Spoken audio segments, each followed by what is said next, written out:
If you've been working on yourself for years, trying to heal, trying to grow, trying to do better, and still struggling with overeating, this is for you because that's been my story for a long time. I've had a long relationship with food and with healing. About 13 years ago, I joined Overeaters Anonymous. This was my first big step, admitting that I was using food to cope, that I was emotionally eating, and that I didn't feel in control around it. And I really worked the program. It helped me so much. Then about 7 or 8 years ago, I started going deeper into the inner work, the mindset, the trauma, the nervous system, and a lot of journaling. Self-awareness, learning why the way I was, learning how to feel, learning how to regulate. So this has not been a quick fix journey. It's been going on for years. Years ago, I lost about 80 pounds. I worked hard for that, and I've kept most of it off. Then I made big lifestyle changes.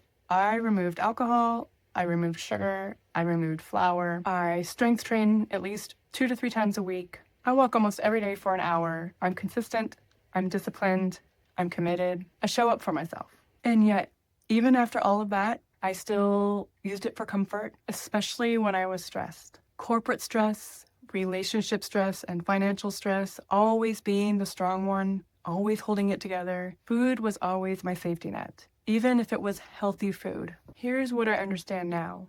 It wasn't just emotional, it wasn't just physical, it was both. My nervous system stayed in survival mode, so I kept reaching for comfort. My satiety signals were off, and my I'm full signal wasn't clear. My you've had enough signal was turned off. So I had emotional hunger and biological hunger at the same time. That's exhausting, that's confusing, that makes you feel broken, even when you're not. About a month ago, I started using peptides for support, starting with the GLP-1 tirzepatide microdose. This isn't some I'm done now story. This is still new for me. I'm still learning my body. I'm still noticing patterns. I'm still adjusting. What I've noticed so far is my hunger signals are much clearer. Food noise is way quieter.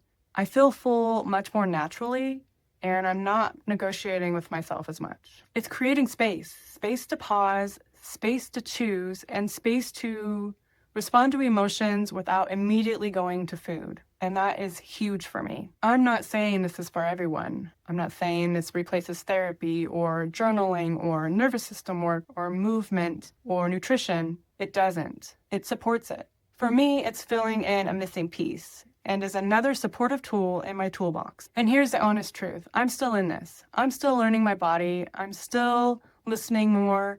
I'm still adjusting. And yes, my body feels safer. The food noise is quieter. I have more mental space. But I'm in process. I'm rebuilding trust. I'm building capacity. I'm noticing how this affects my energy, my confidence, my emotions, my work, my decisions, all in real time. And I'm sharing this as I go, not after it's perfect.